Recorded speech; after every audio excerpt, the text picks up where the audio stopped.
Baik. Bismillahirrahmanirrahim. Assalamualaikum warahmatullahi wabarakatuh. Selamat pagi semuanya. Sebelum kita mulai, agenda kita hari ini adalah diskusi. Semoga nanti 2 kelompok selesai kita bahas diskusinya ya. Namun sebelum diskusi, saya ingin mencoba evaluasi terlebih dahulu ya, untuk menjadi perhatian bersama bahwasanya apa yang sudah kita lalui selama setengah semester ini, itu sesuai apa yang disampaikan di awal perkuliahan. Misalkan sebentar, di sini kita sepakati, ini kan sudah ya mengkondisikan diri, kemudian terkait online, silahkan jika ada kendala disampaikan di kolom chat. Jika tidak sesuai atau ada masalah, ini sudah direcord, jadi bisa izin, artinya yang tidak kondusif gitu, yang tidak kondusif masih perjalanan atau apa, saya perbolehkan izin nanti bisa menyimak ulang rekaman ini. Tapi jika kondusif dan siap fokus mengikuti perkuliahan, maka ada di kelas ini tidak masalah, karena khawatir saya jika tidak didisiplinkan akan mengganggu keikhlasan teman-teman yang fokus gitu. Dan ini pembelajaran juga karena nanti kalian seminar proposal itu tidak lagi offline melainkan online, dan saya menilai kelemahan online adalah banyak yang tidak menyimak dengan sungguh-sungguh walaupun join tapi meragukan apakah dia mendengarkan apa tidak. Dan di sini kita sudah sepakati di awal, jangan berbaring atau santai-santai, silahkan dikondisikan seperti halnya perkuliahan pada saat offline, dan juga silahkan kameranya di-on-kan jika tidak ada kendala. Jika ada kendala jaringan atau lain sebagainya, silahkan disampaikan supaya tidak membuat teman-teman yang sudah sungguh-sungguh itu menjadi berkurang semangatnya ya. Jadi nanti yang ada kendala, dan ini grading sementara ya, karena saya menunggu eh, proporsi yang ditentukan oleh program studi.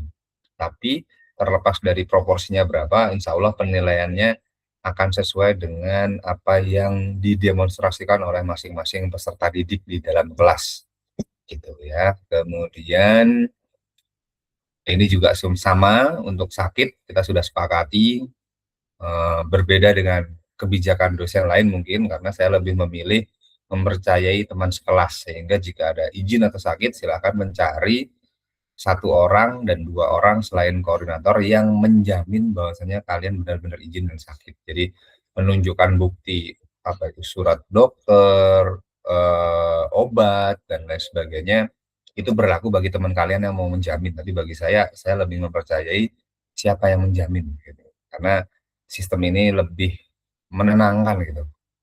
Pak, kalau yang menjamin itu orangnya kong kali kong bagaimana? Itu terlepas, intinya saya mau ada teman sekelas yang memang menjamin bahwasanya alasan ini benar kan.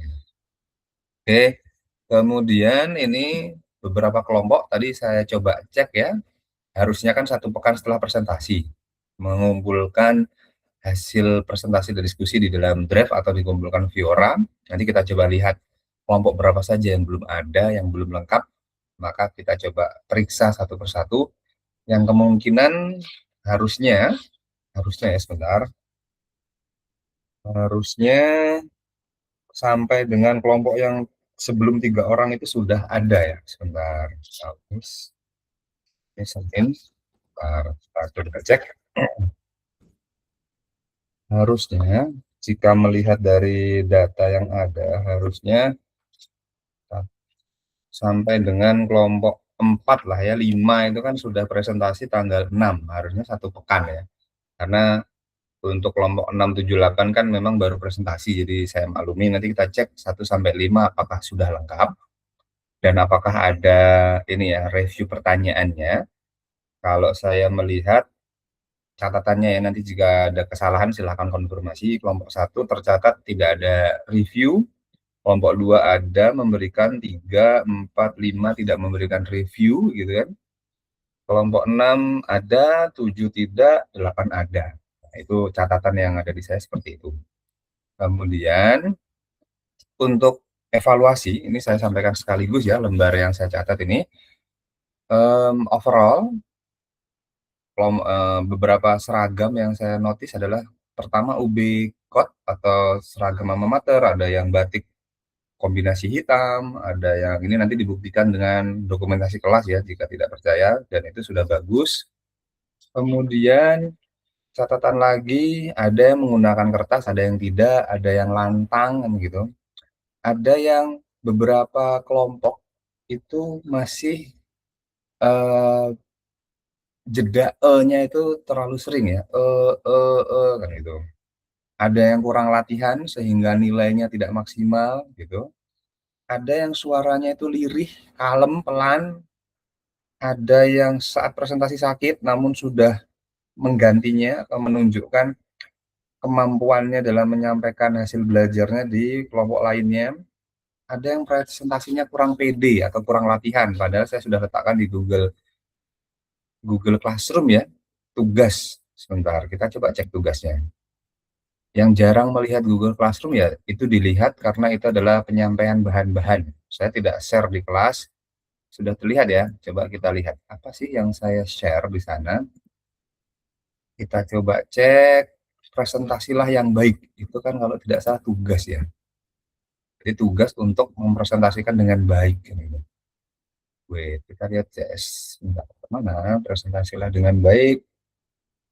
Nah, untuk ini ada 55 anak yang belum membuka, padahal saya class planning sudah letakkan di sana. Jadi dari 3 kelas yang saya ajar itu 55 belum membuka. Bisa dilihat orangnya siapa saja. Jadi hati-hati kalian. Di zaman digital ini, oh anak ini belum ngecek. Meskipun sudah ngecek di tempat lain, oke lah. Alhamdulillah kalau masih seperti itu. Kalau tidak kan bahaya. Jadi kalian terrekod belum mengerjakan ini persen yang baik. Ini ya, ini sudah ada 44 anak tidak mengerjakan, 22 anak mengerjakan. Yang mengembalikan gitu. Jadi suspeknya adalah ya, semoga aja yang 44 yang masih ditugaskan ini sudah melihat melalui akun temannya gitu. Jadi kita bisa cek apakah ada korelasi antara presentasi yang baik dengan melakukan tugas ini. Nah, ini bisa dilihat nanti ya orang-orangnya ini ada nih. Nah, ini yang belum melihat gitu. Oh, Pak, belum presentasi. Oke lah, tidak masalah karena saya tidak menentukan apa oh close 10 April ternyata saya menugaskannya sudah close. Artinya apa? Ya berarti orang-orang yang belum mengerjakan ini mungkin belum peduli akan penilaian orang lain. Jadi ketika kalian ingin dinilai baik, harusnya selama kelas dengan saya, pedulikan penilaian saya terhadap kalian. Nah, ini kan saya anggap ini tidak membutuhkan penilaian. Kalau yang ini yang sudah mengerjakan, oh berarti dia masih ingin dinilai baik oleh uh, apa ya, dosennya atau pengajarnya karena melakukan tugas. Oke, itu ya. Jadi saya pernah diprotes oleh mahasiswa, Pak, Bapak memberikan tugas banyak tapi tidak pernah disampaikan ke kami progresnya seperti apa, evaluasinya. Nah, ini bentuk dari respon terhadap mahasiswa yang mengira saya tidak melakukan pengecekan dari tugas-tugas yang diberikan. Oke, itu ya, kita kembali lagi. Kemudian untuk tugas, nilai tertinggi yang diperoleh di kelas GC itu adalah 85 ya, karena ini kelas sosial, jadi saya tidak pernah memberikan nilai sampai 100, maksimal paling 90. Karena apa? Di kelas ilmu sosial itu kebenaran itu relatif. Jadi saya tidak berani memberikan poin sampai 100, beda dengan kelas eksakta. Misalkan saya mengajar statistik, saya mengajar matematika bisnis, itu kebenarannya dinilai dari ya 1 tambah 1 sama dengan 2. Tapi karena ini adalah kelas yang tidak mutlak, maka nilai terbesarnya itu di angka 90. Ini ada yang mendapat nilai sekitar 85, karena untuk A itu kan cukup 80 plus. Kemudian nilai terendah dari kelas ini, dari penugasan yang saya sampaikan, kalian diberi tugas, silahkan didemonstrasikan tugas yang sedikit ini, seberapa mampu kalian mendemonstrasikannya di hadapan pengajar dan juga teman-teman. Ketika presentasinya baik, penguasaannya baik, maka akan saya generalisir. Oh berarti dengan tugas yang sedikit ini, apa 1/3 atau 1/4 dari 1/9 materi yang diberikan itu mampu menunjukkannya, mendemonstrasikannya dengan baik, maka saya akan generalisir baik. Tapi jika tidak, ya berarti yang sedikit aja tidak, apalagi yang banyak kan gitu. Itu kan sudah saya jelaskan di awal ya. Ada, 1 anak yang nilainya kurang dari B, ya mohon maaf karena memang performa selama di kelas dan bisa dilihat, disaksikan bersama-sama tidak seperti yang diharapkan gitu ya. Tidak digunakan waktunya dengan baik untuk melatih dirinya atau menunjukkan kemampuannya, seperti itu. Ada juga yang terlambat gitu kan. Oke, kita coba cek tuh. Nanti untuk yang terlambat-terlambat saya upload saja ya, silahkan dicek. Terlambat, main HP di kelas, yang kena sampling ya.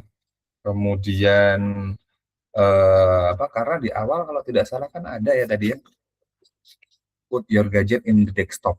Artinya jangan diletakkan di atas meja. Kalau di atas meja dan gerakan tangannya itu scrolling-scrolling, itu suspek pasti melihat sosial media.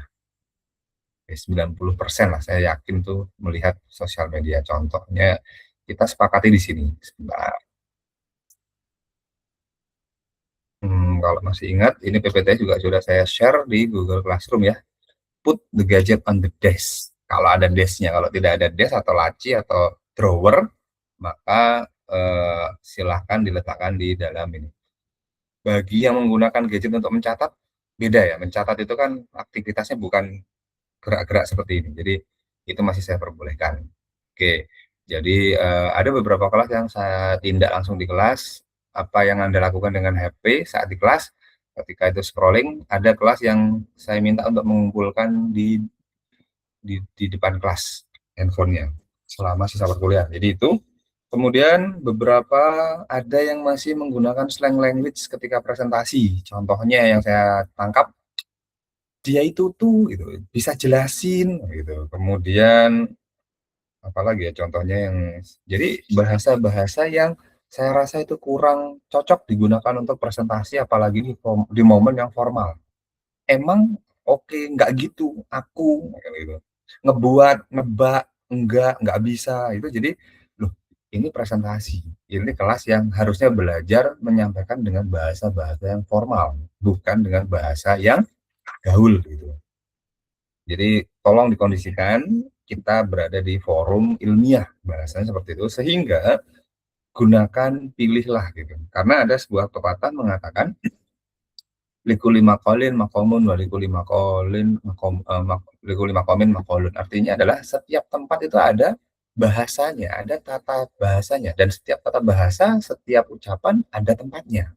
Ketika kalian berada di kelas, harusnya gunakan bahasa yang baik, formal gitu. Itu sudah pastinya sudah tahu lah ya sejak kalian di pendidikan menengah. Tidak lo, gue digunakan dalam kelas, tidak gitu kan. Aku, kamu itu tidak digunakan di dalam bahasa diskusi, bahasa ilmiah kan gitu. Saya, Anda, para pendengar, para audiens itu lebih baik. Jadi gunakan. Karena apa?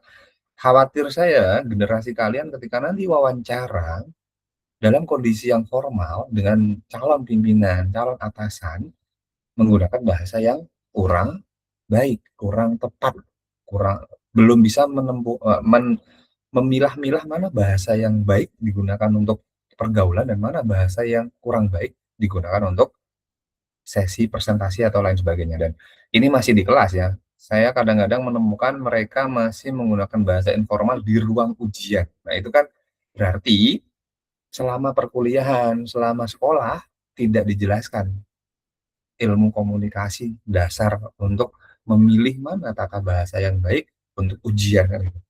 Oke, itu dan ada beberapa yang partisipasinya masih minim ya.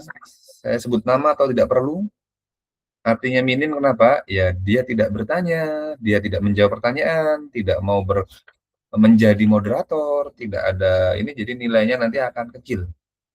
Karena setiap individu sudah diberi kesempatan untuk menjadi, privilege ya, diberi privilege untuk menjadi, apa istilahnya itu, panelis gitu. Tapi kalau tidak mau ya berarti nilainya menjadi minim, itu ya. Itu 1 sampai untuk kelompok 9 nilai belum saya record dan kelompok 6 sampai 7 ini menunggu respon kelompok 5. Oke, itu ya beberapa poin yang bisa saya sampaikan terkait evaluasi Oh ya, tadi nilainya kurang dari 70 minimalnya, yang maksimalnya di 85. Kemudian di sini juga saya ketulis offender will take consequence immediately. Sayangnya saya belum menerapkan. Harusnya ketika immediately, harusnya yang full reading presentation, ini kan ada kan, mana ini?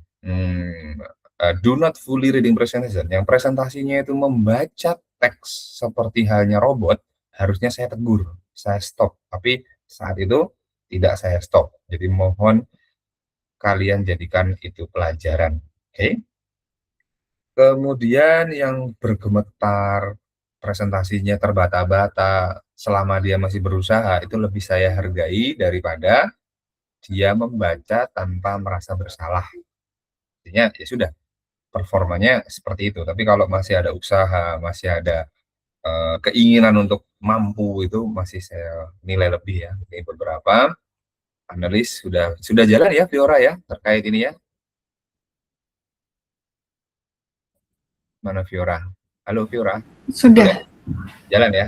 Alhamdulillah kelas ini walaupun agak pasif dibandingkan kelas-kelas yang lain, tapi saya harap tidak melemah lah ya. Kemudian kita coba cek yang sudah dikumpulkan. Apa sih folder kalian, arsip kelasnya Fiora ini sudah bagus nih. Oke, kita coba cek apa yang diarsipkan Fiora. Sudah kelihatan? Sebentar, ini ya, arsip kelas. Oke, manajemen, salah. Behavior, GC. Oke, kita cek dulu. Ini, salah ya, ini GA. GC. Ini GC sudah saya tandai biru, artinya sudah saya cek ya. Udah bagus ini. Ini jalan ya Fiora ya? Nanti dilaporkan ya di akhir? Baru sedikit sih Pak tapi.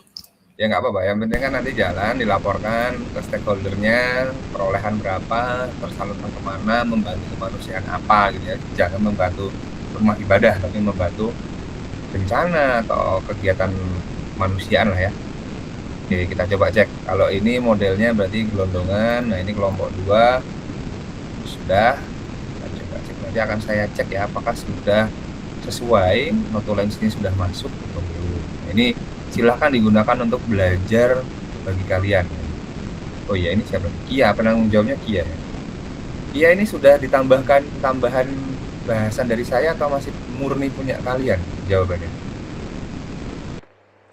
Ada Izin Kia? menjawab Pak, untuk pertanyaannya itu kita udah saya bilang ke grup kalau misal untuk diperbaiki ulang. Cuman kata mereka sudah Oke, aman dan sudah ditambahkan. Dan untuk jadi pertanyaan-pertanyaan itu di bawah ada tulisan tambahan respon dari saya sudah dimasukkan ya beberapa ya. iya, Oke, thank you Kia. Nah, ini kelompok sama-sama. Rizal, Roy, Adila tidak ada di sini. Kenapa Fiora? Apa mereka belum menyerahkan atau bagaimana? Karena kelompok pertama harusnya sudah berbulan-bulan yang lalu, ini baru muncul. Kurang tahu Pak, tapi saya sudah mengingatkan reminder juga dari awal presentasi di grup kelas. Ini ya, kalian di zaman digital, jadi kapan kalian upload itu ada keterangan. Di zaman digital ini saya lebih tergambar. Kalau dulu kan, oh kemalan manusia itu akan ditampakkan nanti di akhirat. Itu saya mikir, gimana ya? Tapi setelah adanya digital, CCTV itu membantu imajinasi, oh kayak gini ya, tanggal sekian, jam sekian saya melakukan ini tuh kelihatan gitu. Jadi ini bisa mempermudah kita untuk memvisualisasi apa yang akan terjadi nanti ketika kita diminta pertanggungjawaban.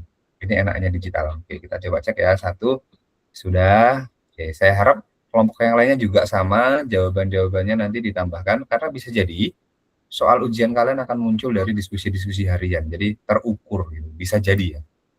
Dan ini bisa dilihat di kelas lain. Oke, untuk kelompok lainnya silahkan nanti diperbaiki juga jika ada yang belum, karena kemungkinan besar nanti akan saya cek, atau kalau tidak saya akan minta asisten saya untuk coba dicek ada nggak komponen-komponen notulensi yang sudah tersampaikan. Ini 5, ini kan 5 sudah selesai pembahasannya atau masih ada yang belum selesai ya? Kelompoknya Ben, Anissa, Septa. Kemarin baru satu soal Pak, yang lainnya belum kayaknya. Kalian sudah, saya belum, gitu ya? Iya, dari Bapaknya belum.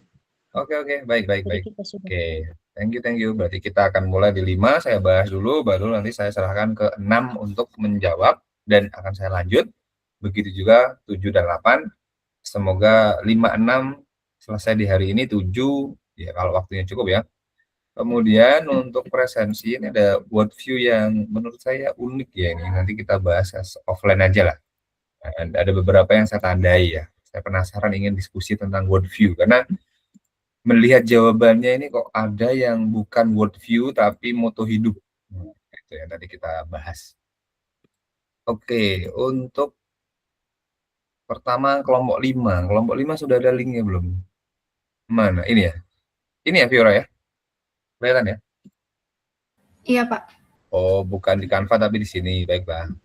Oke, saya kelihatan sudah? Sudah muncul, Pak, kelihatan. Oke, yang belum saya bahas yang mana?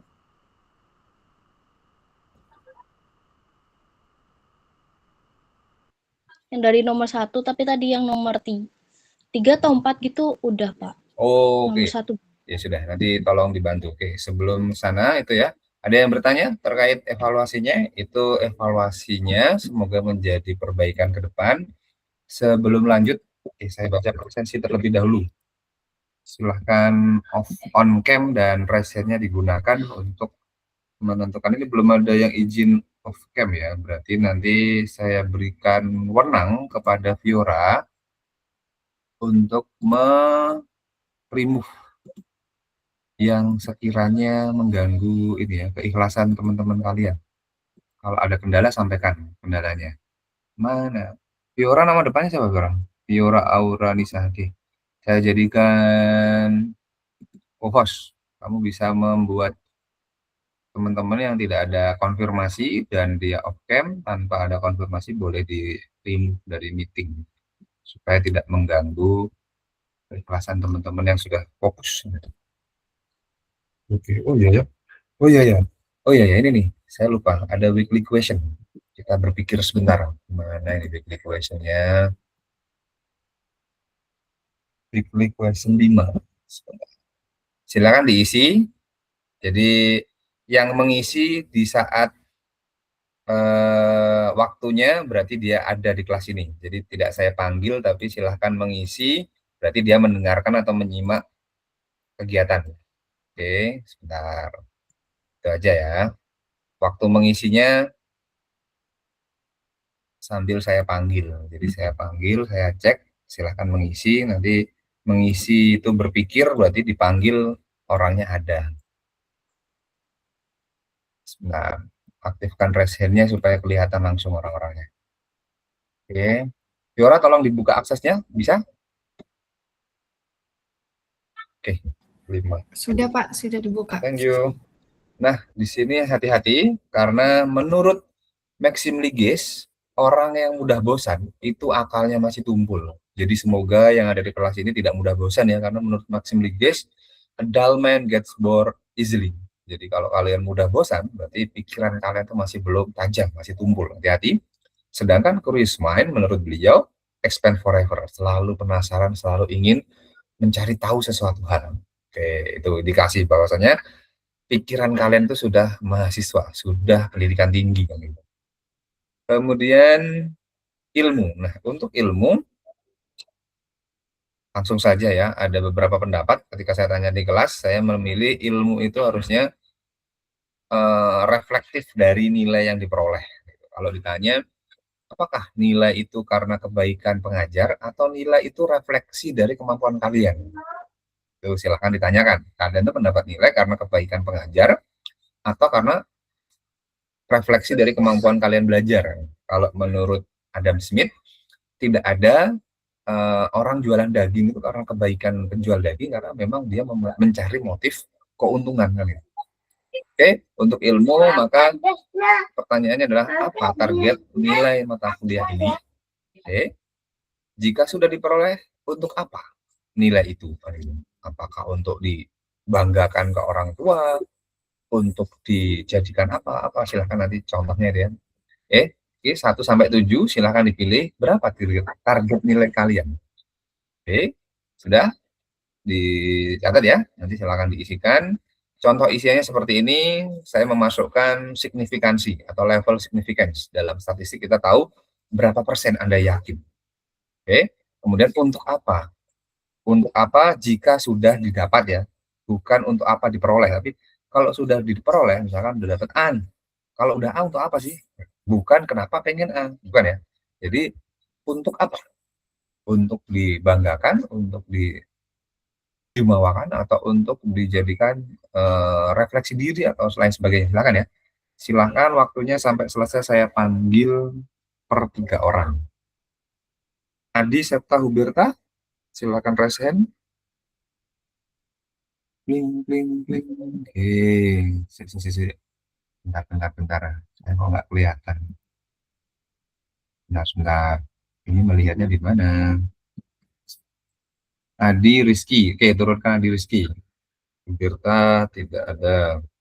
Puput Raffi Dion. Oke, Huberta turunkan Huberta. Puput Raffi Dion. 1, 2, 3. Oke, turunkan.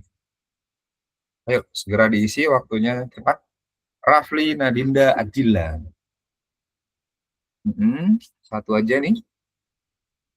Nibras, satu lagi. Udah? Nggak ada keterangan? Oke, Nadinda. Boleh turunkan? Oke. Nacuya. Nara Nacuya.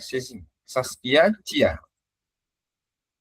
1, 2. Dulu, kok banyak banget? Oh, 1, 2, 3. Oke, 3 turunkan. Silakan diisi waktunya ya. Jalan Nara Fiora Novi. Nacuya, turunkan Nacuya. Novi Fiora saja. Nara Dahu, tidak ada keterangan, Fiora? Tidak ada, Pak. Oke, saya tandain. Silakan diturunkan. Nela, Sabrina, Saila. Nah, ini Nara Dahu. Nara Dahu, kamu dari mana? Kok nggak ada tadi? Nara Dahu, kamu kok baru kelihatan dari mana? Saya udah hadir dari tadi, Pak. Oh ya udah. Dari Turunkan. awal. Oke, turunkan. Nela, Sabrina, Saila. Oke, turunkan. Ya, turunkan semua. Anissa, Iqbal, Andini. Oke. Oke, dah turunkan. Ya, mohon maaf ya karena ini saya tidak berada di rumah dan ruangannya sharing dengan keluarga. Jadi jika ada suara-suara masuk mohon dimaklumi. Oke, Nailah Ninit. Nailah Ninit. Oh, Nailah itu Galuh, Ninit itu Pranita. Satu lagi siapa ini? Ya, naik kemana? Oh ada. Oke, silahkan turunkan. Oke, Hans, Rizal, Sabila. Hadir, Pak. Siapa ini bersuara ini? Oke, sudah.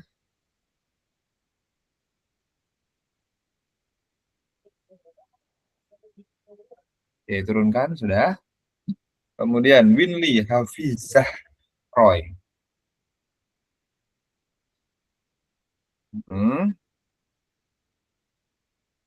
Ya, turunkan. Puja Nisvan Lucy. Puja Nisvan Lucy. Satu lagi siapa nih? Puja kemana? Tidak ada keterangan, Pak. Tidak ada keterangan. Oke, boleh diturunkan. Setelah ini di close ya, Fiora. Aksesnya ke Google Sheet setelah selesai presensi. Sinta Parasa Arga. Mohon maaf, ini anaknya berisik. Sudah, Sinta aja. Parasa Arga, tidak ada keterangan, Fiora? Oke. Tidak ada, Pak. Baik. Yang lainnya, barangkali ada yang disampaikan, Puja, Parsa, Arga, ada yang mendapat pesan dari mereka? Sakitkah, izinkah? Oh, ini Arga. Oke, Bene. Sudah turunkan? Parsa dan Puja, nggak ada keterangan? Ini Parsa. Oke, thank you Parsa. Puja, tidak ada keterangan? Oke, nggak ada ya. Baik, kita langsung diskusi terlebih dahulu. Untuk UTS-nya tinggal beberapa hari lagi, saya harap kalian sudah siap-siap, ada hasil, dan oh iya, ada yang mau mencoba upload ini nggak? Berani upload di sini, saya tunjukkan sebentar. Bentar, di mana ya? Jurnal kalian itu sudah Sinta. Jurnal apa namanya? Ini dia. Sudah saya pernah share nggak? Kenapa Rizal angkat tangan Rizal? Pak, kepencet. Oh, kepencet. Oke, ini sudah saya pernah share belum di kelas? Ini jika kalian nanti misalkan nanti untuk UTS-nya itu tugasnya ingin disubmit, boleh letakkan di sini, dan pesan dari Pak Ferry mencantumkan nama pengajar sebagai penulis terakhir kan gitu. Jadi kita diskusikan jika kalian ingin mencoba upload ini ya. Jadi di Sinta 5 sampai tahun ini ya, 2026. Kemudian ini caranya nanti jika kalian ingin mencoba, dibaca ini author guideline, diklik, template-nya di-download, kemudian nanti ikuti cara-cara di submit your paper. Contoh ya. Nah, ini beberapa, ini Bu Farah, Pak David, Bu Farah, Mas Pak Muiz, Bu Ajeng, Bu Farah, Bu Sri, Bu Tias, Bu Muiz. Ini salah nih, harusnya mencantumkan nama pembimbingnya. Oke. Kalau saya membimbing anak EKP, ada nggak ya? Coba kita cek ya. Oh, ini memang dosen-dosen EKP ya. Nah, ada ternyata. Saya juga ada bimbing EKP yang lolos juga, masuk juga di sini. Oke. Satu. Kemudian, nah itu. Jadi, jika kalian tertarik untuk mencoba upload hasil kalian nanti, boleh aja. Diikuti aja, dibaca ya, author guideline-nya dan sebagainya. Ini cukup Sinta 5. Kalau ingin lebih tinggi ya, monggo saja. Tapi bagi yang berani mengupload, ya, terlepas diterima apa tidak, otomatis nilainya akan saya berikan lebih, karena apa? Berani untuk mencoba.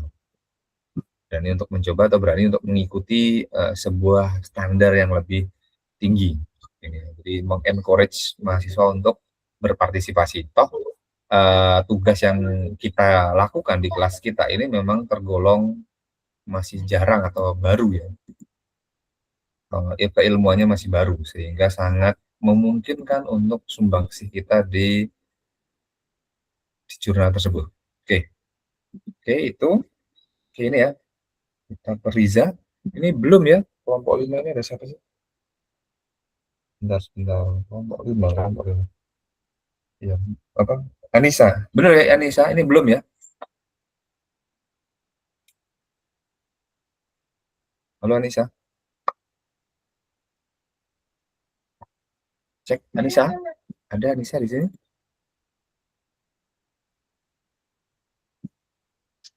Oh, bersuara. Karena saya melihat di layar, nggak melihat orangnya. Oke, ya ini ya. Oke, Riza. Ada Riza yang bertanya? Ada, Pak. Oke, ini konteksnya yang kamu tanyakan di Indonesia ya, day trade, perdagangan tiap hari dalam waktu yang sangat singkat. Oke. Iya, betul, Pak. Karena January effect itu terjadinya di luar negeri, konteksnya, sehingga saya tidak bisa menjawab apakah January effect terjadi juga di Indonesia. Ini belum pernah saya temukan risetnya. Jadi untuk menjawab ini secara ilmiah, saya belum menemukan bukti ilmiah bahwasanya January effect juga terjadi di negara kita. Dugaan sementara di negara kita yang terjadi itu adalah festival effect atau liburan, misalkan Ramadan effect di mana momen Ramadan banyak yang menyatakan penjualan itu bisa menutupi kerugian selama 1 tahun. Itu ada beberapa perusahaan yang seperti itu. Apakah para pelaku pasar di pasar modal juga melakukan hal yang sama? Apakah saat momen Ramadan mereka membagikan dividennya secara lebih besar dibanding bulan-bulan lainnya? Itu belum terjadi atau belum terlihat. Tapi yang saya tahu, keuntungan di momen Ramadan itu pengakuan para pelaku usaha, baik yang UMKM maupun usaha besar, mereka menyampaikan atau mencatat profit yang bukan irasional ya, abnormal, tidak normal, alias tinggi penjualannya. Silahkan nanti dicek dari laporan keuangan bulanan perusahaan-perusahaan tersebut. Adapun January Effect konteks ke Indonesia bagaimana? Apakah sama seperti itu? Ini yang belum saya bisa jawab ya, karena January Effect itu dilakukan oleh para peneliti, bukan kepada investor yang kecil-kecil atau retail investor yang anak-anak atau yang mahasiswa, melainkan mereka yang memang benar-benar profesinya sebagai manajer trading atau manajer atau pialang.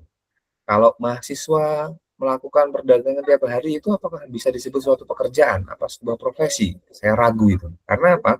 Transaksinya jumlahnya kecil, statusnya masih student gitu. Jadi saya belum bisa katakan itu sebagai orang yang profesinya pialang saham. Nah, dugaan kuat saya adalah January Effect itu mempengaruhi pialang saham. Oke, kalau konteksnya adalah Indonesia, memang jumlah akun kita itu besar. Tapi ketika kita bicara tentang keuangan, biasanya mereka lebih concern dengan apa? Kapitalisasinya berapa sih? Bukan jumlah akunnya, tapi jumlah kapitalisasinya. Kalau kita bicara keuangan kan, yang penting itu jumlah besar. Bukan yang penting kecil-kecil lebih banyak. Yang penting seberapa kuat dia menguasai pangsa pasar, menguasai pasar. Makanya ada namanya KBMI kalau sekarang ya, kalau dulu ada Bank 1, Bank 2, buku 1, buku 2, buku 3, buku 4. Sekarang ada KBMI, kelompok bank modal inti kalau tidak salah ya, KBMI. Jadi kenapa yang diteliti itu KBMI 4 saja? Karena mereka itu memiliki pangsa pasar atau kapitalisasi yang besar. Kenapa sih harus kapitalisasi? Ya karena kita berada di sistem yang kapitalis. Tapi ketika konteksnya adalah behavior, berarti banyaknya pelaku, banyaknya aktivitas itu bisa menjadi sebuah fokus dibandingannya jumlah modal yang besar gitu. Sehingga silakan Riza nanti dilakukan riset atau dicari bukti-bukti empiris bagaimana pendapat retail investor atau mahasiswa yang melakukan perdagangan, apakah sama mengalami pattern yang disebut January Effect ini. Jika tidak, ya berarti hal ini terjadi di luar, tapi tidak terjadi di negara kita. Jadi kenapa? Mungkin perbedaan budaya, perbedaan dalam memandang sebuah realita. Oke, itu ya Riza. Semoga bisa menambah tambahan itu tadi. Oke. Saya mau geser ke pertanyaan berikutnya. Novi, ini belum dijawab ya, Anissa ya? Atau saya konfirmasi ke penanyanya langsung. Novi, ada Novi? Ada, Pak. Yang itu sudah, Pak. Sudah, saya sudah nanggepin ini, Novi. Sudah. Sudah. Yang ini belum. Yang ini? Maaf, Pak, tadi kendala jaringan. Ini siapa yang bersuara nih? Saya tidak bisa melihat. Saya, Anissa. Oh, Novi sudah, Ninit belum? Betul ya? Oke, Novi sudah, berarti kita geser sebentar. Oke, Ninit. Sebentar, saya harus pasang speaker tambahan ini untuk kalian suaranya kecil di sini. Ninit. Halo Ninit, ada Ninit orangnya? Baik Pak, ada. Bisa ada kendala dengan device. Apa ini? Oh ya, apa Anissa? Santai Anissa. Ini direkam, jadi bisa disimak kembali nanti ya. Ninit, selalu merugikan. Ini konteksnya merugikan siapa Ninit? Merugikan emiten, merugikan broker, merugikan individu. Yang mana yang kamu tanyakan dulu? Merugikan individu, Bapak. Retail investor maksudmu ya? Iya, Oke, sebentar. Wait. Jadi apa namanya? Bagi teman-teman yang presenter nanti belajar itu harus ditanya dulu, harus didudukkan duduk permasalahannya. Benar nggak yang dimaksud penanya? Karena terkadang pemateri itu langsung gitu, langsung merespon tapi tidak paham apa yang dimaksud itu. Kadang-kadang saya ketika bertanya di seminar atau conference itu tidak dikonfirmasi. Jadi sehingga apa yang saya tanya dengan apa yang ditanggapi itu beda. Kadang-kadang saya menyampaikan, oh mohon maaf kurang puas. Jadi ini contoh yang baik adalah bertanya, benar nggak yang dimaksud? Oke. Selalu merugikan. Oke, baik. Noise trading apakah selalu merugikan seorang individu? Terus yang kedua malah kamu tanya pasar kan berarti banyak orang ya. Oke. Noise trading sebenarnya jujur ya, kalau saya mengutip perkataan Maurice Alice, seorang peraih Nobel di bidang ekonomi, semoga saya tidak salah sebut namanya, Maurice Alice, dia menyebutkan Wall Street itu kan berarti stock market di Amerika ya, namanya Wall Street. Itu adalah sebuah delicate casino, tempat perjudian yang murni. Beliau, peraih Nobel ini, menganalogikan Wall Street, pasar saham sebagai tempat perjudian yang hakiki, yang sesungguhnya. Artinya apa? Kalau kita bicara tentang tempat perjudian, seorang peraih Nobel ekonomi aja menganalogikan seperti itu. Berarti yang terjadi di dalamnya adalah zero sum game. Ada yang diuntungkan, ada yang dirugikan. Berarti ketika menjawab apakah selalu merugikan? Ya tidak. 50-50. Ada yang dirugikan, ada yang diuntungkan. Gitu. Jadi noise trading tidak selalu merugikan, ada yang diuntungkan. Pertanyaannya, belum Pak, judi kok legal? Itulah uniknya. Satu-satunya bandar perjudian yang legal di Indonesia yaitu pasar saham. Kalau mengutip kata-kata beliau yang notabene adalah seorang peraih Nobel ekonomi. Nobel ekonomi berarti kan di atasnya profesor dong. Profesor banyak, peraih Nobel nggak banyak. Oke, jadi terus kemudian Pak, apakah ini dibutuhkan? Jawaban saya adalah menurut behavior finance ini adalah realita, ini adalah bukti empiris di lapangan. Jadi ilmu yang kita pelajari ini ilmu yang bebas nilai. Apa yang ada di pasar itu kita teliti. Ini loh buktinya, ini loh evidennya, ini loh ada. Apakah itu baik secara moral atau tidak? Kita tidak sedang belajar mata kuliah yang membahas kebaikan moral atau tidak ya. Jadi kalau ditanya pribadi, ya itu tadi, itu seperti perjudian menurut pakar. Pak, gimana moralitasnya? Ya, saya pribadi secara makhluk sosial yang berjiwa Pancasila gitu ya, ya itu kurang bermoral. Kalau Anda tahu konsekuensi dari zero sum game, ya siap rugi, siap untung kan gitu. Oke, jadi seperti itu. Apakah bukan dibutuhkan, tapi memang itulah keadaan nyatanya, kondisi existingnya seperti itu, kondisi sesungguhnya sebenarnya seperti itu. Dan ilmu ekonomi, ilmu kita ini mempelajari apa yang terjadi di masyarakat berdasarkan bukti empiris.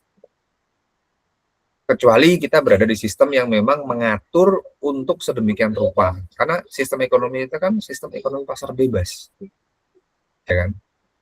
Kita berada di sistem ekonomi pasar bebas. Ini siapapun bebas. Beda kalau sistem yang digunakan adalah sistem sosialis, seperti di Korea Utara, di Cina dulu. Jadi ada nggak pasar modal? Nggak ada. Nggak bisa mereka. Sistem ini tidak memperbolehkan perdagangan pasar modal eksis. Jadi pahami itu ya, kita berada di sistem yang pasar bebas, di mana noise trading bisa terjadi, zero sum game bisa terjadi, sehingga ya pesan saya adalah berhati-hatilah dengan keadaan pasar. Kemudian yang kedua, oke ini ya cukup jelas ya. baik Bapak, cukup jelas. Terus ini lucu juga, bener. Ketika isinya cuma investor rasional, investor lebih susah untuk jawab. Iya benar. Kalau yang melakukan trading itu robot, ya nggak seru. Karena robot itu kan tidak punya emosi. Sedangkan yang membuat emosi, yang membuat menariknya sebuah meja judi, gitu kan. Meja judi menurut Mores Alais ya, bukan saya yang mengatakan loh ya. Menurut ini kalau yang ditanya adalah misalkan ada pertanyaan lanjutan, loh Pak, terus gimana tuh pasar modal syariah yang ekis? Nah itu nanti, karena kita tidak sedang membahas itu ya, saya bisa katakan kondisi transaksinya jika memang seperti yang konven, kondisi transaksinya ya, bukan saham yang diperdagangkan, Pak, sahamnya sudah syariah, tapi cara mentransaksikannya sama seperti yang di konven, saya bisa katakan, ya, itu juga judi. Cuman yang diperjudikan adalah saham syariah. Kalau pertanyaannya, Pak, bagaimana kondisi? Nah, kalau kondisinya nggak jauh beda, tidak jauh berbeda dengan perdagangan yang terjadi, karena ada dalam istilah ilmu syariah itu haram lizatihi dan haram ligoiri zatihi. Halal lizatihi dan halal ligoiri zatihi. Artinya adalah sahamnya syariah, tapi cara memperdagangkannya ini yang nggak benar, yang tidak halal. Gitu. Itu ada. Jadi, tapi selama di perdagangannya ada aturannya, tidak boleh spekulatif, tidak boleh noise, tidak boleh, itu mungkin bisa menjadi sebuah pasar yang murni syariah. Itu kalau ada pertanyaan seperti itu, kalau penasaran gitu ya. Jadi memang jika robo advisor itu dituruti gitu ya bahasanya, bisa jadi perdagangan itu menjadi kurang menarik. Karena apa? Yang menjadikan menarik adalah emosi. Emosi yang terjadi di dalam perdagangan. Kalau tidak ada emosi, bisa dibayangkan sepi dari perdagangan dan volume transaksinya kecil. Tapi volume transaksi pasar sekunder yang kecil itu juga bisa menguntungkan stabilitas ekonomi menurut rumus Irving Fisher equation. Itu nanti dibahas di sistem moneter. Jadi sistem moneter ini ada berhubungan. Pak, kalau volume transaksinya pasar kecil gimana? Itu justru membuat ekonomi stabil, membuat nilai tukar sebuah mata uang di sebuah negara menjadi stabil. Analisisnya gimana? Silahkan dibuka pelajaran moneter kalian di bagian Irving Fisher equation atau M money supply, V velocity of money, equivalent atau sama dengan price of good and services, dan trade, jumlah perdagangan dari barang dan jasa. Oke, itu ya, Ninit, untuk pertanyaannya. Kemudian Cia, sudah ditanggapi belum Cia ini? Cia mana? Belum, Pak. Belum. Cianya ada? Dari Ninit sampai ke Hadir, bawah. Pak. Ada. Oke, Cianya ada ya. Sampai ke bawah 2, sisa 2 ya. Oke, karena kita mau ke 6 nih. Cia, saham perusahaan kecil itu maksudmu perusahaan yang tidak blue chip gitu kah? Yang startup gitu? Iya, saya kayak saham-saham perusahaan yang kecil gitu Masih Pak, yang startup, nggak mau. masih baru? Iya. Iya. Oke, cenderung return tinggi. Nah, sebentar, return tinggi ini return-nya perusahaan atau return dari perdagangan sahamnya? Perdagangan saham, Pak. Oh, kalau return perdagangan saham berarti bukan return dari sebuah perusahaan. Beda ya, karena kalau kita bicara return atau gross profit, kemudian net profit sebuah perusahaan, berarti kan itu kita bicara tentang market value sebuah perusahaan yang merefleksikan nilai dari perusahaan itu sendiri menurut EMH atau EMH atau Effective Market Hypothesis, Efficient Market Hypothesis. Itu konteksnya. Jadi harga saham adalah refleksi dari nilai sebuah perusahaan. Itu kalau kita bicara MH. Pertanyaannya kan di sini return perdagangannya ya. Oke.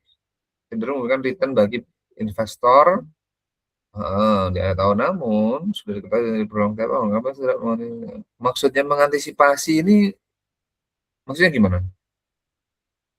Semisal kan harga saham akan naik di bulan Januari. Nah, Oke. Nah, kenapa investor itu tidak membeli di bulan Januari seperti itu, Pak? Jadi Oke, kan gini. Ya. Ada perilaku investor itu yang saya lihat ya, dia akan membeli saham walaupun harga tinggi menjelang pembagian dividen. Kamu punya ini nggak? Punya aplikasi atau apa gitu nggak? Punya aplikasi atau pernah buka rekening dana investment gitu nggak? Atau RDN dan rekening dana nasabah? Punya? Ini Cia. RDN ataupun RDI punya nggak? Belum, Pak. Nah, coba nanti buka ya, saya nggak tahu minimalnya berapa. Rekening dana nasabah itu biasanya rekening yang misalkan saya punya BCA Syariah nih. BCA Syariah itu RDN. Nanti yang saya masukkan di RDN ketika dibawa ke apa namanya ke dompet digital itu menjadi RDI. Jadi saya mengisi RDI melalui RDN. Jadi RDN itu yang ada di rekening kita, RDI yang ada di yang muncul di aplikasi. Ketika saya mengisi RDN saya, maka akan merefleksikan nilai yang terisi di RDI. Oke, ya. Jadi saya pernah mengamati ketika bulan-bulan akan dibagikan saham, perusahaan itu banyak yang membeli. Jadi perilaku mereka adalah membeli saham-saham yang akan membagikan dividen dalam jangka dekat. Jadi ketika dia membeli di Januari itu seperti orang yang kalau di Jawa itu pindah-pindah pasar. Pasar Wage, pasarannya di Wage, pasar Kliwon, pindah pasar Kliwon. Itu kalau zaman dahulu ya. Jadi zaman dahulu itu hari di mana itu mereka berpindah-pindah zaman dulu. Kalau hari ini kan dagangan itu ya di satu pasar misalkan kita di Malang, Blimbing ya tiap hari ramai. Kalau dulu enggak, kalau dulu di mana pasaran itu pedagang akan keliling-keliling. Kalau sekarang kan tidak seperti itu. Jadi saya bisa katakan berarti investor ini akan melihat momen-momen di mana dia akan meletakkan modal-modalnya atau capital-capitalnya. Oh, bulan ini letakkan di sini. Oh, momen ini letakkan di sini. Jadi mereka akan berpindah-pindah seperti itu. Nah, kebetulan di Januari adalah momen di mana akhir tahun orang tutup buku, merekap, sehingga sentimen-sentimen yang terjadi, sinyal-sinyal yang dikirim di pasaran itu ya akan berulang tiap tahun seperti itu. Pertanyaannya gini deh, bisa nggak sih Nataru itu dirubah gitu? Bulannya bukan di Desember, Januari gitu? Kan nggak bisa kan? Coba yang yang apa? Yang merayakan atau yang rutin tiap tahun siklusnya itu Nataru. Sama juga yang Muslim, bisa nggak? Kalau yang Muslim kan memang Ramadan itu kan berganti-ganti tuh posisinya. Bisa nggak sih kalau dilakukan momen Lebaran itu mudiknya itu nggak di Syawal gitu? Seperti itu pertanyaannya. Jadi memang ada keunikan di mana antara Desember dengan Januari banyak momen-momen yang membuat harga-harga saham tadi tinggi. Entah karena mau perubahan tahun, entah karena memang pelaporan keuangan, entah karena memang ada liburan yang mendongkrak atau membuat pasar itu vakum dalam sekian waktu. Oke, itu ya. Terus kemudian membeli sebelum Januari, ya pasti mereka sudah melakukannya. Permasalahannya adalah ada atau tidak ada modal yang digunakan untuk membelinya. Gitu. Jadi kenapa return selalu ini? Karena memang di awal tahun itu banyak program kerja yang membuat terkadang beberapa saham itu naik. Misalkan di tahun 2026 ingin membuka perluasan kantor cabang, ingin membuka pabrik baru misalkan, atau assembly point yang baru di wilayah tertentu. Itu kan juga akan mempengaruhi sentimen-sentimen atau respon masyarakat yang memiliki dana untuk meletakkan dananya di sejumlah perusahaan kecil tadi. Oke. Apakah ini tidak menunjukkan efisiensi atau perilaku justru membuat pola ini tetap terjadi? Yang kedua, sebenarnya pola ini terjadi atau tidaknya tergantung kebijakan oleh manajemen internal sendiri ya, SIA ya. Kalau efisien tidak efisien ya memang selama manusia adalah makhluk emosional, makhluk yang tidak sepenuhnya dikuasai oleh IQ, melainkan masih ada emosi di dalamnya, masih ada bahasanya apa ya, hawa nafsu di dalamnya, keinginan-keinginan yang tersembunyi, maka kita akan sulit untuk diklaim sebagai manusia yang rasional menurut traditional finance. Kemudian yang terakhir, apakah ini mengganggu pasar atau tidak? Saya rasa ini sebuah keunikan ya, di mana memang manusia itu penuh keunikan. Contohnya gini, bisa jadi hari ini, contohnya, bisa jadi hari ini, menit ini suka, 1 jam kemudian tidak suka terhadap apapun. Bisa terhadap pelajaran, terhadap benda, terhadap lawan jenis, terhadap fenomena. Bahkan ada juga itulah manusia. Karena kalau saya bilang ketika asumsi rasional ditetapkan, apakah para pakar ini melupakan keunikan manusia sebagai orang yang memiliki emosi, orang yang mengedepankan kan kalau EQ kan emotional quotient, kecerdasan emosional.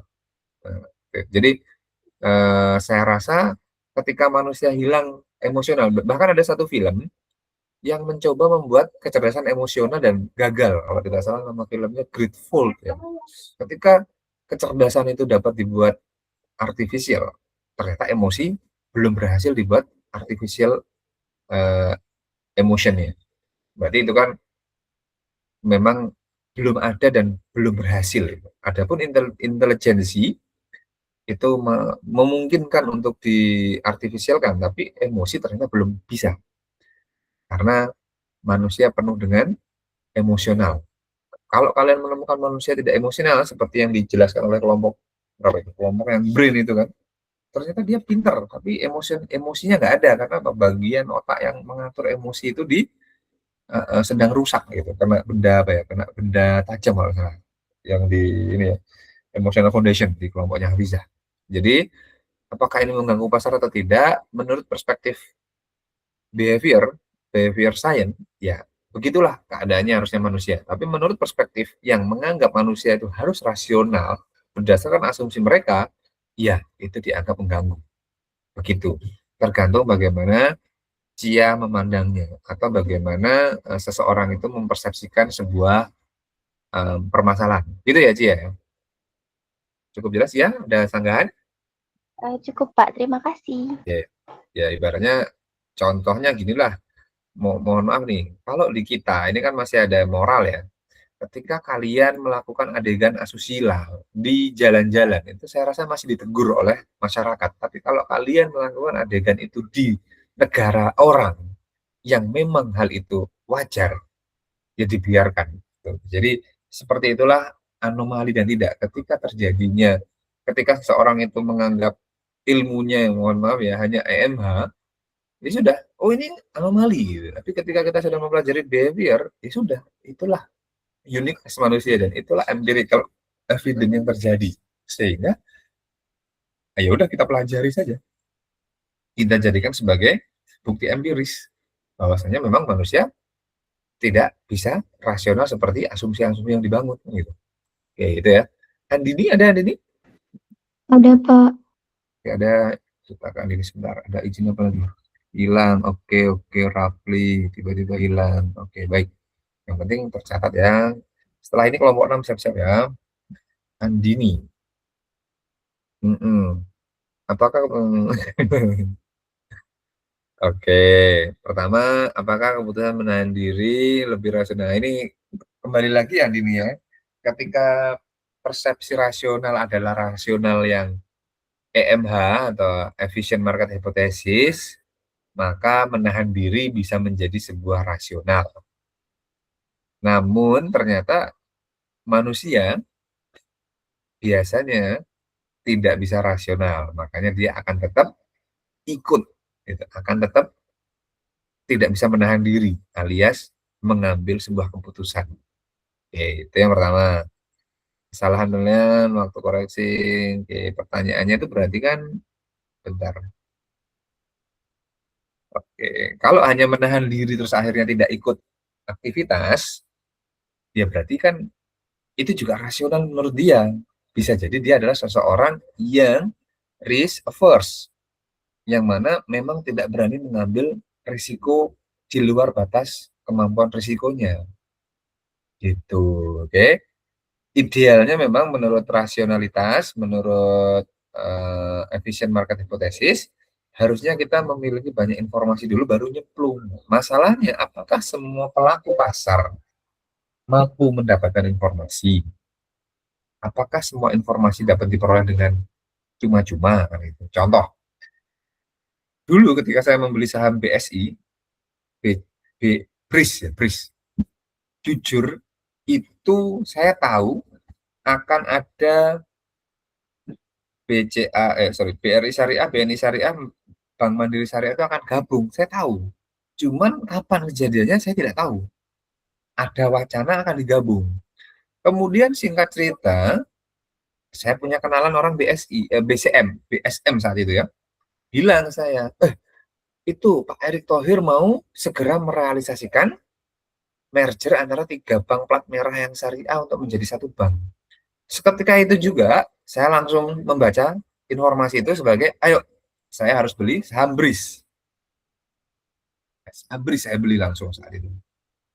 Dan dalam waktu yang sangat singkat, karena beliau itu kalau tidak salah beberapa bulan harus digabung, beritanya heboh, keuntungan saya sempat sampai 300%. Kalah itu. Kemudian, apakah keputusan saya tidak rasional atau tidak melepas? Ya karena memang tujuan saya hanya ingin punya sahamnya saja. Tidak ingin mencari keuntungan. Tapi kalau motif saya mencari keuntungan, pasti akan saya jual ketika di atas 100% misalkan. Tapi sampai saat ini, saham itu masih saya keep. Pertanyaannya adalah, apakah kemudian tindakan saya tidak rasional? Padahal saya tahu ada peluang, ada risiko di dalamnya. Saya ngajar tentang manajemen risiko. Saya disekolahkan untuk memperoleh beberapa sertifikasi risiko, gitu kan. Pertanyaannya kok nggak dijual, Pak? Pak Amin nggak rasional dong. Loh, terserah saya kan. Oh, itu dana-dana saya. Keuntungannya mau sampai 300%, mau berapa persen, bebas. Artinya apalah? Adalah menurut Bapak Fit Aversion, yang notabene beliau adalah ketua pasca sarjana UI, saya pernah bertanya, Pak, rasional itu apa sesuai dengan apa yang diasumsikan oleh market rationality atau keputusan manusia itu rasional? Menurut beliau, semua keputusan itu manusia itu rasional, Mas. Menurut akalnya masing-masing selama dia berakal sehat. Selama dia tidak dinyatakan gila. Oke. Berarti setiap perilaku pasar, walaupun tidak sesuai dengan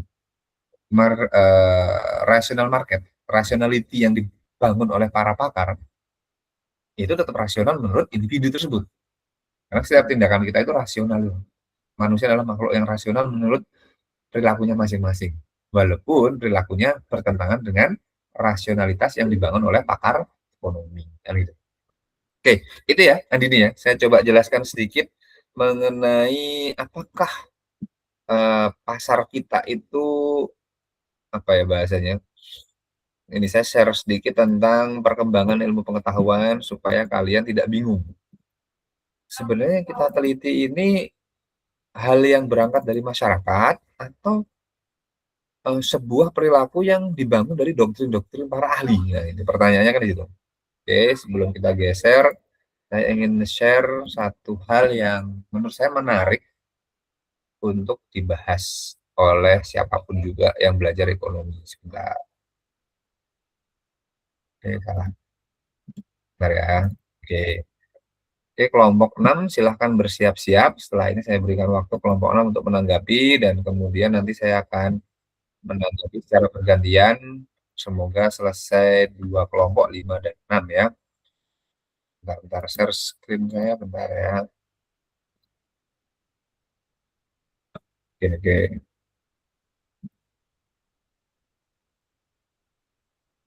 Bentar, saya share screen dulu. Ini direkamkan ya. Oke, kelompok 6 siap-siap ya, dibuka. Nanti ketika saya beri waktu, silahkan share screen. Nah ini sedikit saja tentang berpikir kritis. Apakah ilmu yang paling berpengaruh terhadap kehidupan manusia di atas bumi sekarang ini? Kan gitu.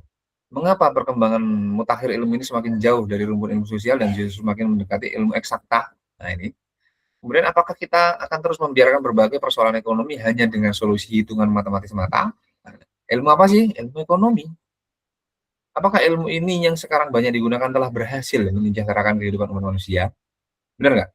Ini pertanyaan, apakah ilmu ekonomi itu sudah berhasil menyejahterakan dan kenapa semakin tinggi pendidikan ilmu ekonomi malah justru makin matematis padahal ini adalah urusan sosial. Oke. Ini saya percepat aja. Nah ini jadi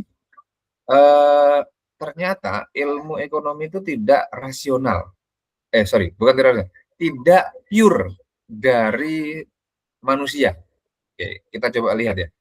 Apa yang kita pelajari di semester 1 dan 2 itu kan sejarah pemikiran ekonomi. Berarti ada pandangan-pandangan tentang ilmu ekonomi. Ada pandangan-pandangan pakar tentang ekonomi. Pandangan-pandangan itu membentuk sebuah sistem atau yang dikenal dengan kapitalis. Pak, yang sosial bagaimana? Sama, prosesnya mirip ya. Jadi ada pandangan-pandangan tentang ekonomi kapitalis, pandangan-pandangan tentang ekonomi sosialis gitu. Tapi saya tidak bahas tentang bagaimana ekonomi Islam. Nah, itu saya tidak bahas itu.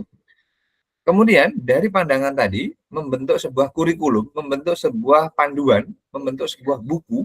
Ada Das Kapital, ada The Wealth of Nation di sana, ada macam-macam buku, ada buku Muqaddimah kalau kalian tertarik dengan bidang yang syariah.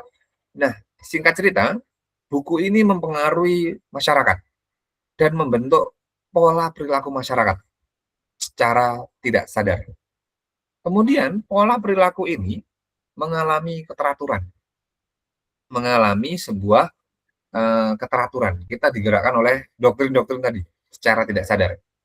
Kemudian dikaji secara ilmiah, kemudian menghasilkan teori-teori. Karena apa? Berhasil ditangkap. Behavior juga sama. Kalau behavior bukan lahir dari pandangan, malah mereka melihat tuh anomali-anomali loh. Terjadinya kok tidak sesuai dengan keteraturan ekonomi. Kenapa ini? Nah, kita berangkatnya di sini. Behavior itu berangkat di sini. Kita mengkaji ada anomali ketidaksesuaian antara perilaku manusia dengan doktrin-doktrin atau pandangan-pandangan ekonomi kapitalis. Sehingga muncullah behavior science. Gitu ya. Kemudian, karena jumlah yang sesuai doktrin ini mayoritas, maka menghasilkan sebuah bidang ilmu sendiri, ekonometrika. Disusun secara sistematis, muncullah ilmu ekonomi kapitalis. Dan yang anomali yang sedikit tadi, muncullah menjadi behavior science, karena mengawinkan antara keanehan perilaku pasar, keanehan perilaku manusia, yang harusnya teratur sesuai perilaku ekonomi, sesuai doktrin, sesuai rasionalitas yang dibangun, ternyata dia berbeda, sehingga mencoba mengawinkan perilaku ini dengan ilmu psikologi. Karena setiap perilaku individu ketika tidak dinyatakan gila adalah rasional, maka muncullah lahirlah ekonomi behavior atau ekonomi perilaku. Kemudian bagaimana keadaannya di pasar saham, bagaimana keadaannya di industri keuangan, muncullah behavior finance. Itu kronologinya. Oke, sampai sini semuanya paham ya.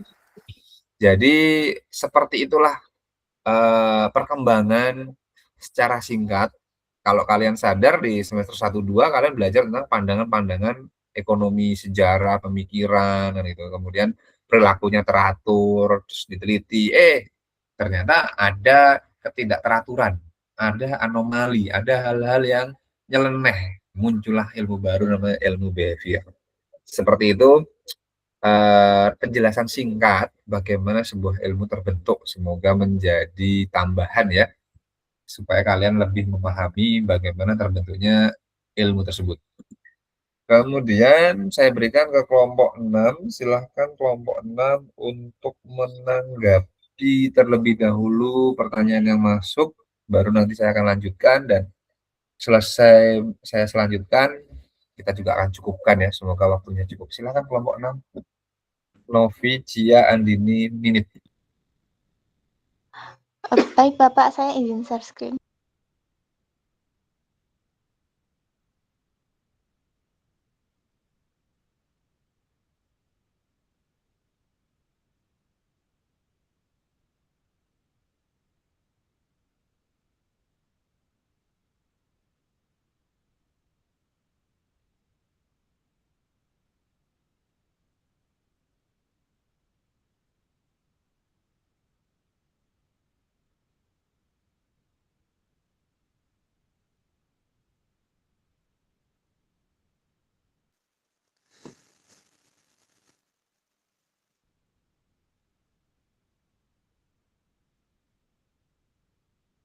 Baik, Bapak, saya izin menjawab pertanyaan dari teman-teman. Yang pertama, saya izin menjawab pertanyaan dari Winly. Kemarin pertanyaannya itu dia bertanya apakah tentang di PPT itu dijelaskan bahwa keputusan bisa dianggap rasional kalau sesuai dengan kondisi atau lingkungan. Nah, kalau begitu apakah apakah berarti cara kita memahami rasionalitas itu dalam ekonomi perlu disesuaikan dengan situasi dan tidak selalu mengikuti model matematis? Kalau jawaban dari saya, menurut materi yang sudah dijelaskan sebelumnya, menurut saya ya rasionalitas itu kontekstual, tapi bukan berarti model matematis itu juga tidak penting. Jadi rasionalitas itu dalam ekonomi sekarang tidak lagi dilihat secara absolut hanya dari model matematis saja, tapi juga tergantung konteks. Selama keputusan yang kita ambil itu sesuai dengan keterbatasan dan kondisi yang dihadapi, keputusan tersebut bisa tetap dianggap rasional, tapi tetap saja model matematis tetap dianggap penting sebagai acuan ideal, begitu. Apakah Winly cukup jawabannya? Sudah terjawab, terima kasih. Baik, terima kasih.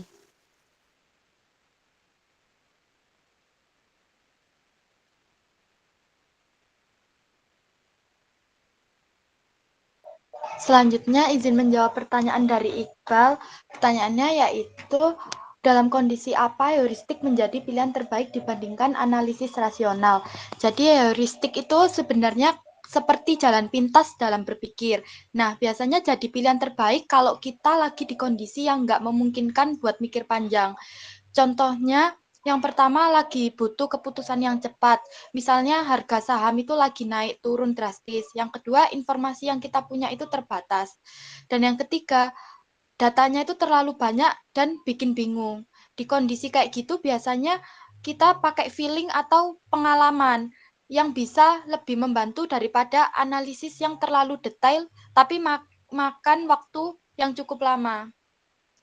Tapi ya tetap ada resikonya karena keputusan yang terlalu cepat itu biasanya bisa meleset. Jadi heuristik itu bukan sepenuhnya salah tapi harus dipakai di situasi yang tepat. Apakah menjawab, Iqbal?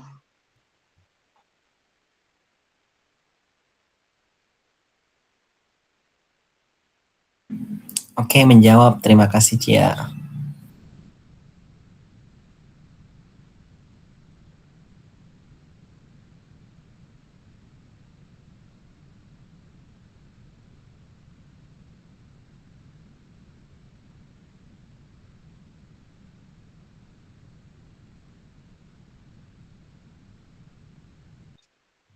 Ayo Selanjutnya silakan yaitu dilanjut.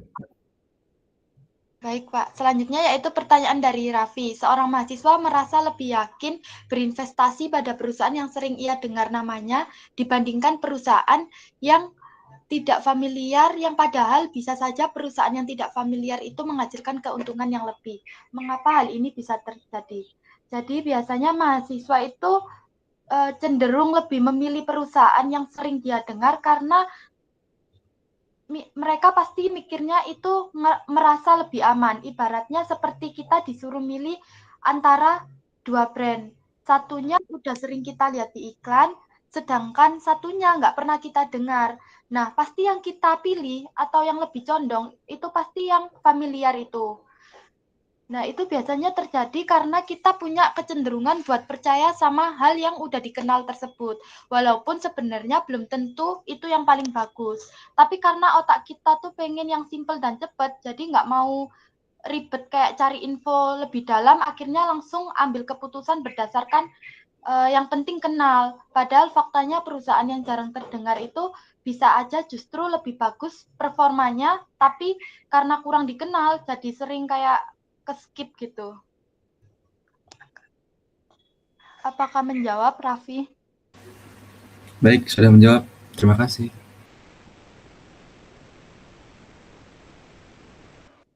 Baik, izinkan saya untuk menjawab pertanyaan dari Rafli, yang mana pertanyaannya itu dengan berkembangnya teknologi seperti AI dan algoritma dalam dunia keuangan, nah apakah teknologi tersebut mampu untuk mengurangi bias manusia atau justru ada kemungkinan bias baru muncul dari sistem yang dibuat berdasarkan data dan perilaku manusia itu sendiri.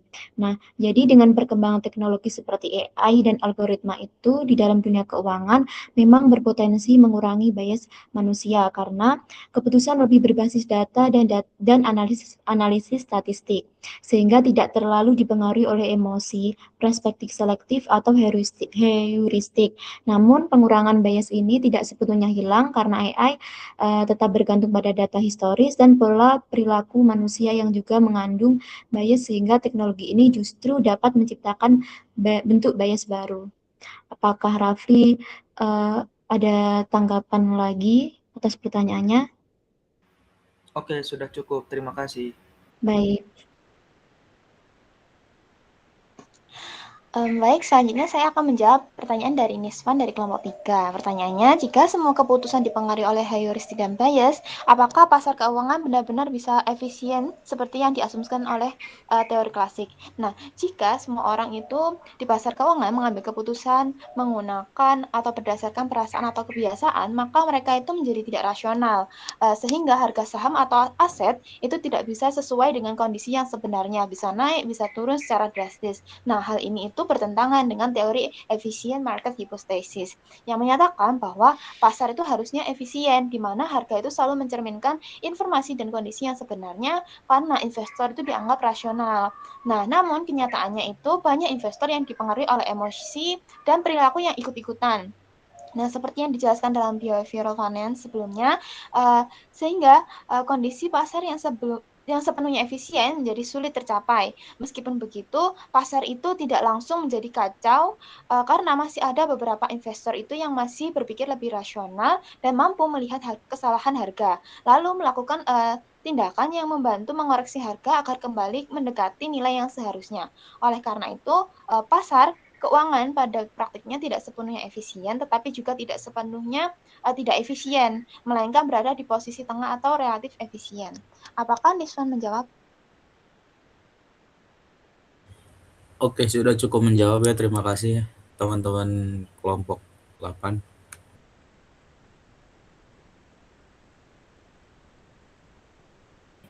Oke. Silahkan ini. Slide-nya sudah diletakkan di Google Classroom juga kan? Sudah, Bapak. Oke, sudah. Sendiri aja. Ya, silahkan ditutup.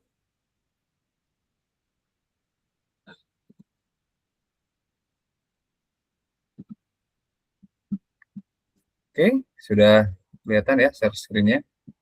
Heuristik atau berpikir secara cepat, shortcut bahasanya kan itu. Bentar. Source.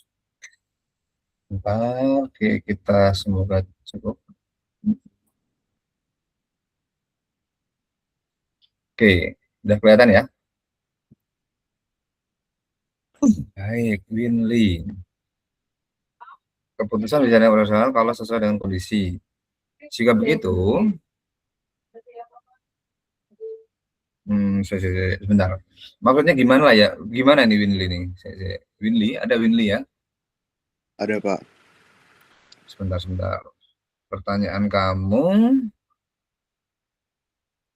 situasi itu yang bagaimana?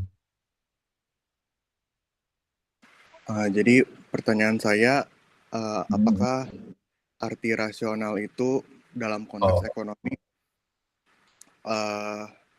bisa dihitung menggunakan kayak seperti maximize utility atau value, atau sebenarnya rasional itu tuh yang penting masuk akal saja, Pak? Oke.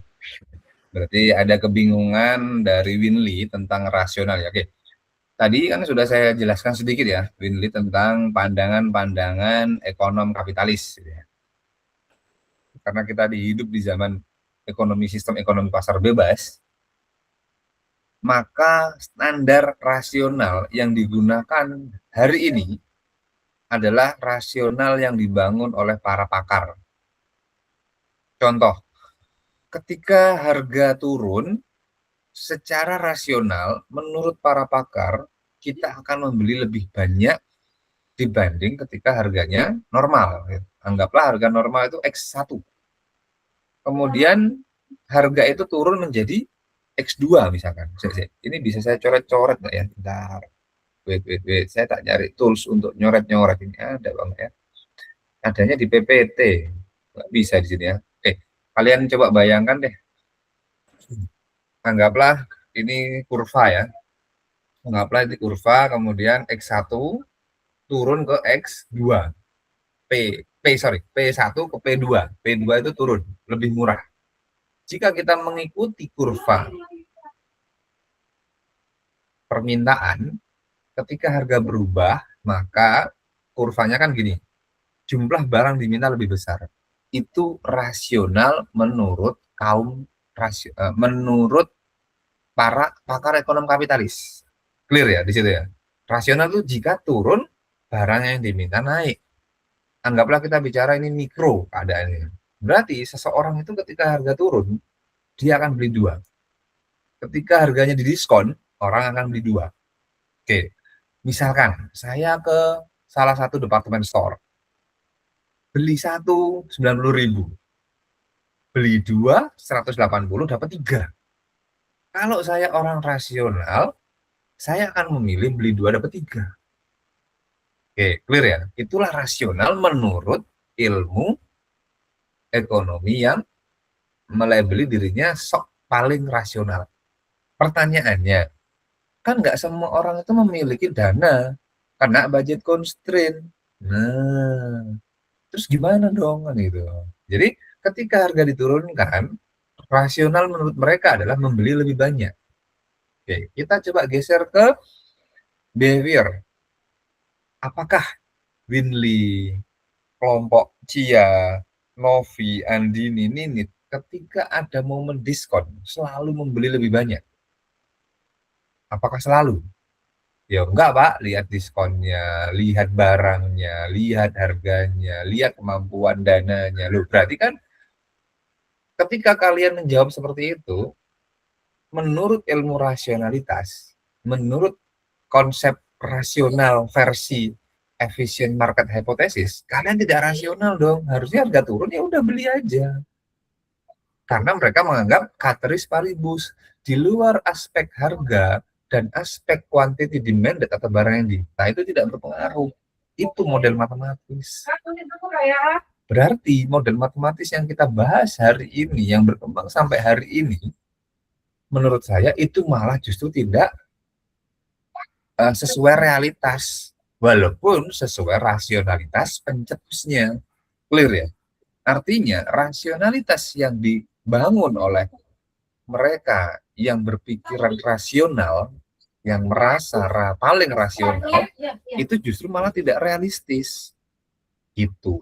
Oke, jadi apakah berarti cara kita memahami rasional dalam ekonomi perusahaan dan situasi? Pertanyaannya adalah, ya tidak ada masalah, karena kita belajarnya adalah behavior, berarti behavior itu menggabungkan antara ilmu yang rasional dengan realitas sosial, sehingga ya tidak perlu disesuaikan, ya sudah, apa adanya itulah yang kita capture, yang kita teliti, yang kita lihat, yang kita observe, sehingga kita menemukan ini loh ilmu perkembangan yang baru. Jangan hanya rasionalitas, tapi hargai realitas sosial yang ada, kenyataan yang terjadi, sehingga ilmunya makin berkembang, bukan terus menutup diri, oh kayak gitu salah, kalau nggak sesuai ide yang saya cetuskan itu salah.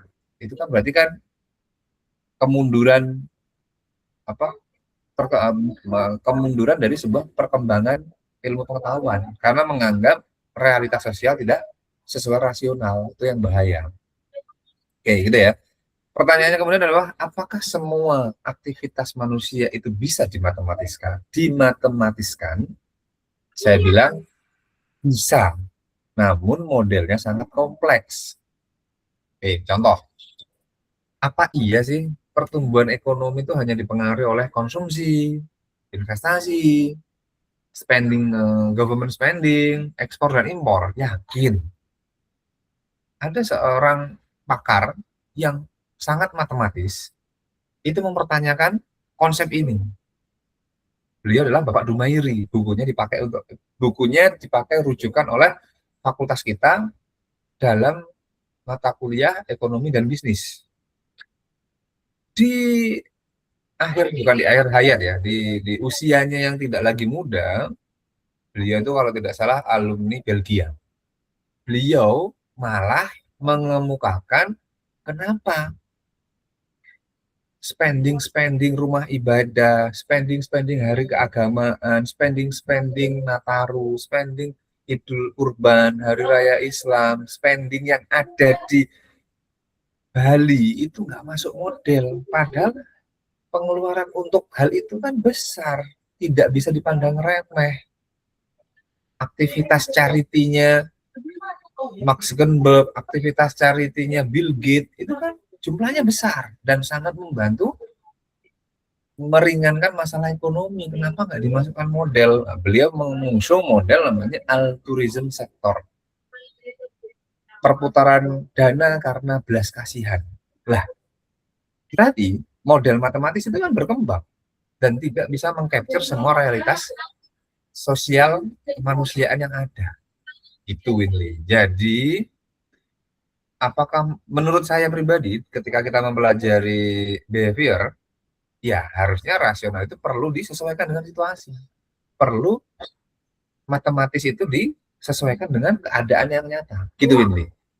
Dari pelajaran kita. Kalau kamu tanya di mata kuliah lain, selain pelajaran behavior, saya akan bilang kalau ingin nyata, silahkan pelajari behavior. Tapi karena kita sudah berada di kelas behavior, ya saya bisa katakan, ya memang seharusnya ketika kita ingin mengembangkan pengetahuan, tidak boleh menutup diri. Harus open mind ya.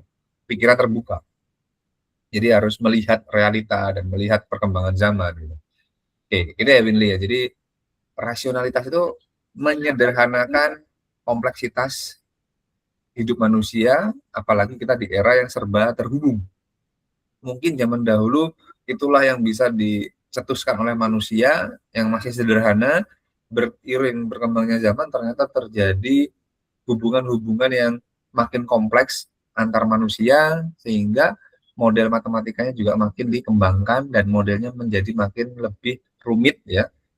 Ya Pak, yang sederhana, ya sederhana itu kan dikerjakan secara manual ya dengan tidak menggunakan software aja berat gitu. Saya pernah menghitung regresi itu tanpa SPSS, manual menggunakan kalkulator saja. Masih mending dibanding kalkulator. Bayangkan kalau mengerjakan statistik tanpa kalkulator. Benar-benar menghitung oret-oretan seperti SD itu. Saya pernah S1 ngitung rata-rata standar deviasi tanpa kalkulator. Jadi ya hasilnya bisa jadi salah. Karena apa? Jumlah desimal yang saya pakai hanya terbatas. Sesuai dengan jumlah kertas yang ada. Coret-coret gitu. Jadi jawaban benar salah ya gitu. Kalau zaman kalian mencari standar deviasi, mencari rata-rata, mencari variance, Excel ada, R Studio ada, SPSS ada, macam-macam ya. Jadi kalau zaman saya dulu ketika mengerjakan rasio keuangan perbankan itu tidak disediakan oleh OJK atau BI atau BPS, tapi manual ngitung dari laporan keuangan. Jadi bisa jadi mahasiswa di kampus A dengan mahasiswa di kampus B di beda kota itu hasilnya berbeda. Karena apa? Cara menghitungnya, jumlah desimal yang dipakai bisa jadi berbeda kan gitu ya. Oke, itu Winley. Saya rasa cukup ya. Kemudian kita lanjut. Iqbal. Iqbal ada Iqbal?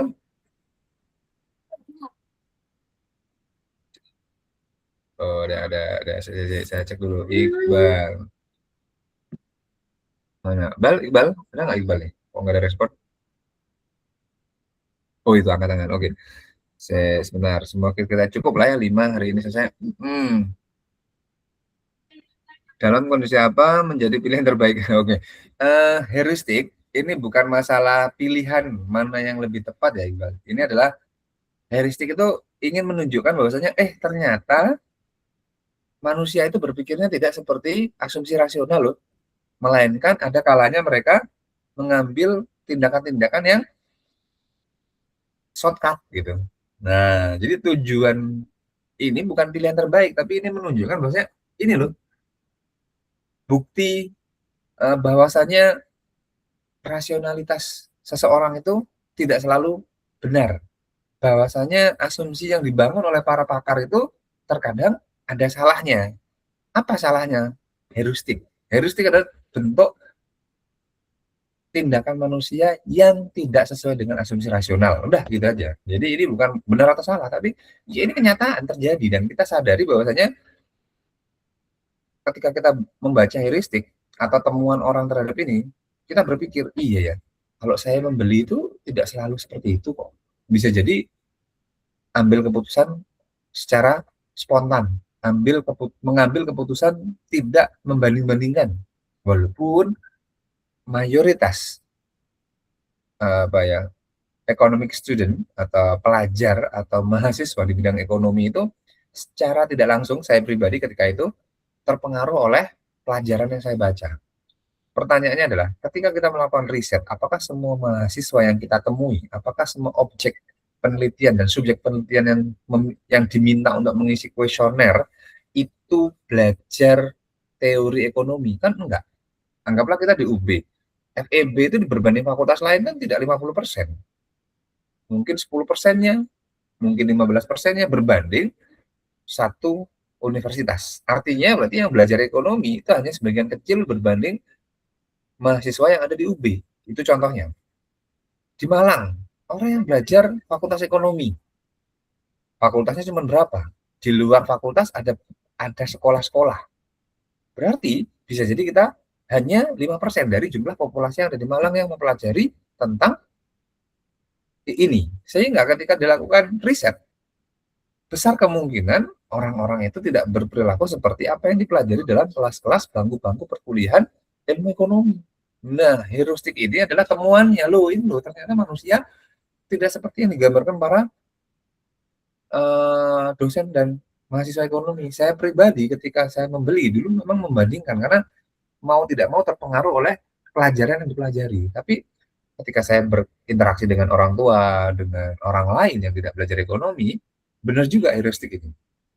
Orang membeli langsung, orang membeli dengan shortcut atau mengambil keputusan secara cepat kan itu. Oke, gitu ya Iqbal. Jadi ini sebuah kondisi yang nyata, yang perlu dikaji, perlu bisa didalami dan juga bisa digunakan untuk mematahkan asumsi rasional yang dibangun. Oh, ternyata rasionalitas ini kenyataannya tidak selalu seperti ini.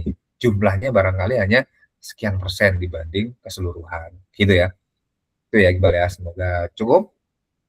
Jadi saya bisa katakan 90% di kelas ini pernah mengalami atau mengambil keputusan decision dalam keuangan secara heuristik. Dengan cara apa? Spontan. Mana yang cepat? Karena apa?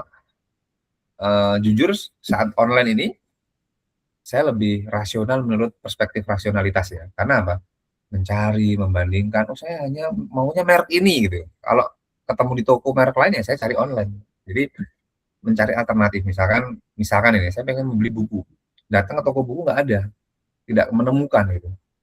Browsing karena ada opsi, ada tambahan. Misalkan saya mau beli speaker, oh yang bagus speaker itu kita tahu Harman Kardon, kemudian Altec Lansing. Saya cari, oh nggak ada. Ketemu alternatif lain, kemudian saya berubah. Berarti sudah ada usaha yang dilakukan untuk melakukan perbandingan dan akhirnya ketemulah suatu merek dan saya suka. Misalkan let's say dulu ada Simbada, saya berpindah ke Egel, let's say seperti itu ya. Jadi itu kan bentuk-bentuk dari pertimbangan yang dilakukan. Apakah itu rasional ya? Menurut saya itu salah satu metode rasional. Tapi ada kalanya orang membeli speaker atau membeli produk itu ya apa yang ada di toko, shortcut. Awalnya dia mencari A nggak ada di toko, dia pindah B gitu. Jadi adanya keterbatasan sehingga dia mengambil keputusan secara cepat gitu. Saya rasa itu untuk Iqbal. Kemudian next. Raffi, ada Raffi di sini?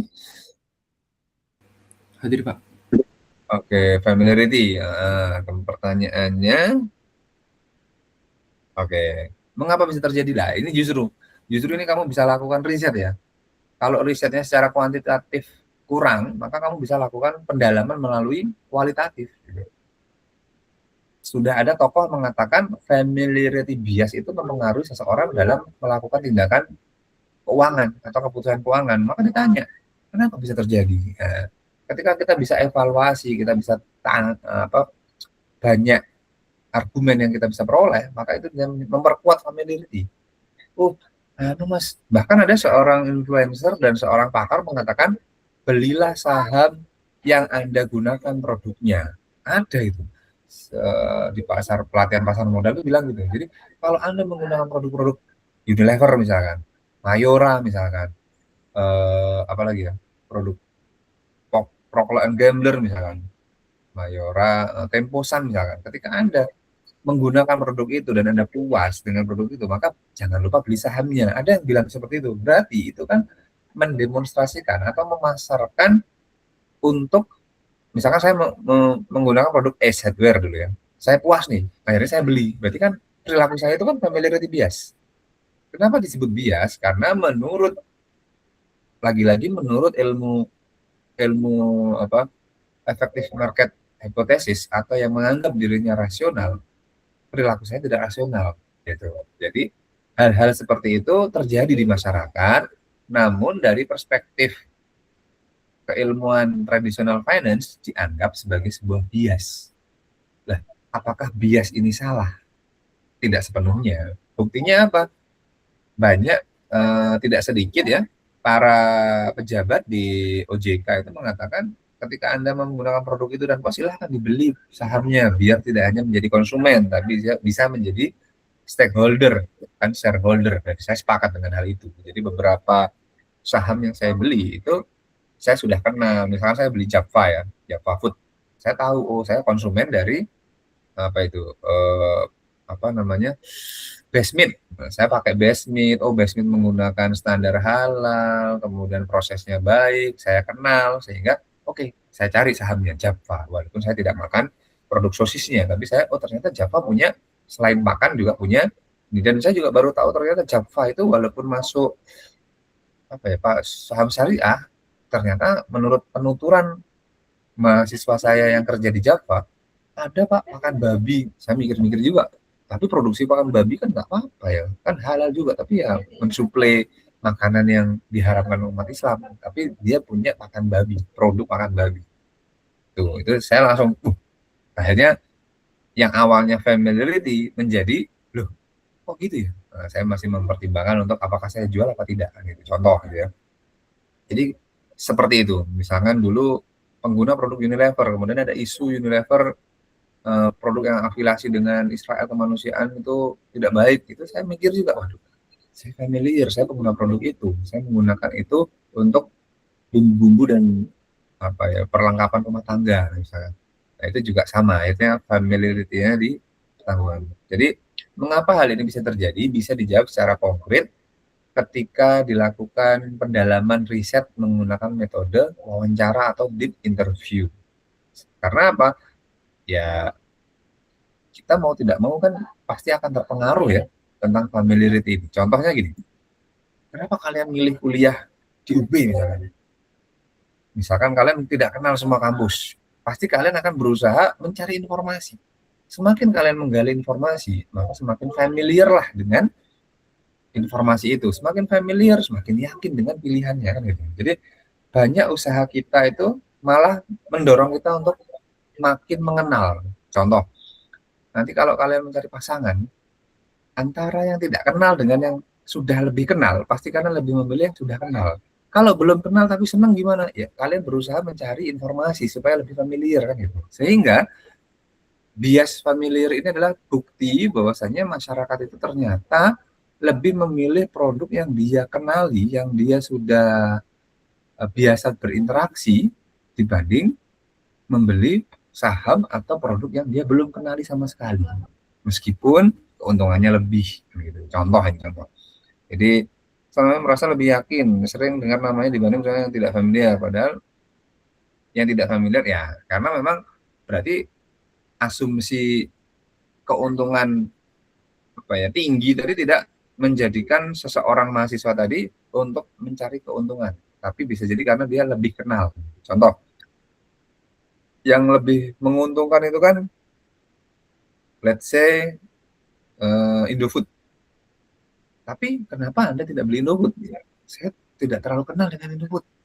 Berarti jawaban ini membuktikan ternyata asumsi rasional yang dibangun oleh kaum kapitalis atau apa ya, pakar-pakar di bidang ekonomi pasar bebas itu tidak sepenuhnya benar. Ada juga para pelaku pasar yang malah membeli saham atau mengkonsumsi produk di mana dia lebih familiar dengannya daripada produk yang bisa jadi keuntungannya lebih besar namun tidak familiar. Contoh gitu ya. Saya rasa itu ya Raffi ya. Jadi bisa untuk menjawab lebih akurat pertanyaan mengapa bisa terjadi, bisa dilakukan deep interview atau riset mendalam terkait hal itu. Saya hanya bisa memberi asumsi saja atau bayangan saja. Untuk Raffi, ada Raffi ya? Sebelum terakhir, target Ada, kita Pak. hanya 2. Oke. Target kita 2 kelompok, sisa 2 kelompok kita bahas next week. AI, oke. Apakah teknologi tersebut mampu mengurangi bias manusia? Oke. Bagi sebagian orang harusnya mampu ya. Tapi kembali lagi, seberapa kuat robo advisor teknologi mempengaruhi emosi seseorang dan seberapa percaya manusia itu terhadap nasihat teknologi dalam hal ini tadi ya, teknologi keuangan. 1. Kedua, kemungkinan bias baru muncul. Kemungkinan bias baru muncul dari sistem. Oke. Ada nggak ini ya? Ada nggak posibilitas bias dari sistem? Sebentar, saya berpikir sebentar. Kemungkinan ada. Seberapa besar kemungkinan? Saya tidak bisa jawab ya, apakah 10, 20, 30%, itu saya tidak berani, belum ada bukti evidence yang cukup untuk membuktikan hal itu.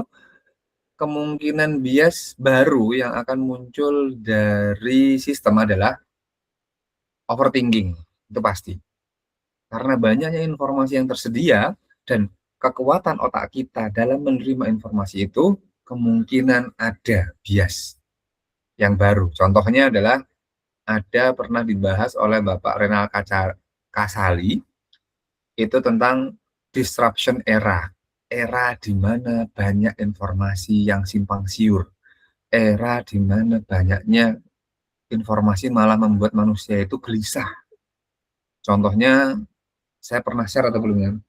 Ada VUCA, Volatile, Uncertain, Complexity, Ambiguity, sama yang terbaru BANI, Bristle, Anxiety, non apa ya? Sebenarnya non correlation atau non komprehensif, saya lupa. Non correlation kalau tidak berhubungan, I-nya incomprehensible kalau tidak salah ya. Coba nanti biar, atau tidak komprehensif. Itu jadi kemungkinannya bias ada, namanya VUCA sama BANI. Itu singkatan ya. Nanti dicari sendiri aja Rafli ya. Saya ketik. Jadi yang pertama itu VUCA, Volatile, Uncertain, Complexity, sama Ambiguity. Yang kedua itu Bristle, Anxiety, N-nya itu non komprehensif apa gitu, saya lupa. VUCA sama BANI itu istilah baru yang bisa jadi itu adalah bias-bias yang muncul akibat sistem yang dibuat berdasarkan data. Jadi lebih panik, lebih tidak bisa tidur, lebih bingung, itu bias yang baru. Jadi mereka lebih gelisah gitu, overthinkingnya lebih besar.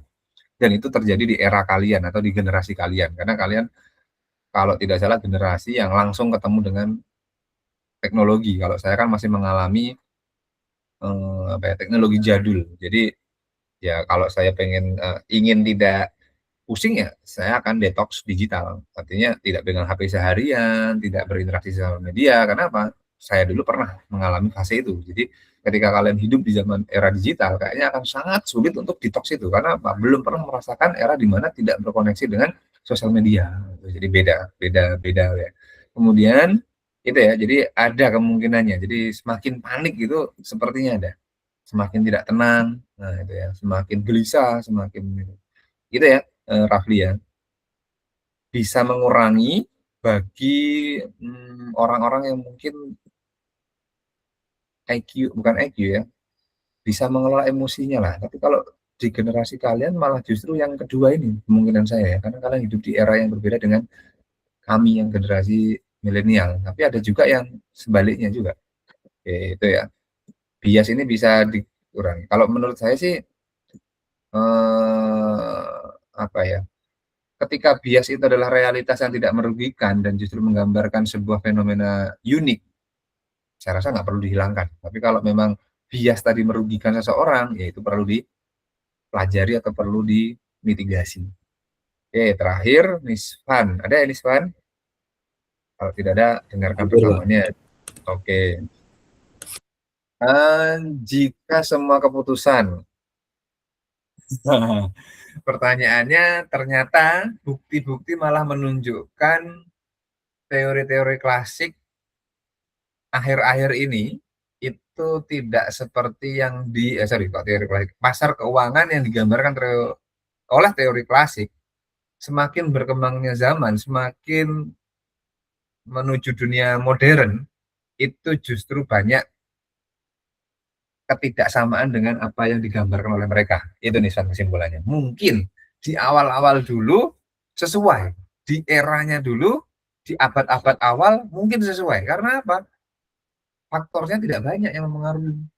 Karena awal muasal perkembangan ini kan saat Indonesia dijajah. Produk pertama pasar modal kan adalah rempah-rempah yang ada di Indonesia. Produk pertama pasar modal. Dan informasi yang ada saat itu antara VOC, ya, perusahaan yang akhirnya menjadi perusahaan yang membiayai penjajahan kita, ini kan informasinya kan butuh berhari-hari, butuh berbulan-bulan untuk sampai ke negara asal. Misalkan di sini ada produk apa, itu kan dikirim oleh apa paling cepat? Burung. Masa burung bisa terbang sampai Belanda? Otomatis kan kapal, dibawa kapal itu kan berbulan-bulan. Informasinya lama, sehingga bisa jadi asumsi teori klasik itu relevan pada zamannya. Ketika sudah ada telegram, sudah ada morse, sudah ada sandi, informasi lebih cepat, apalagi zaman ini, 1 menit, 1 detik, informasi bisa menyebar ke seluruh dunia.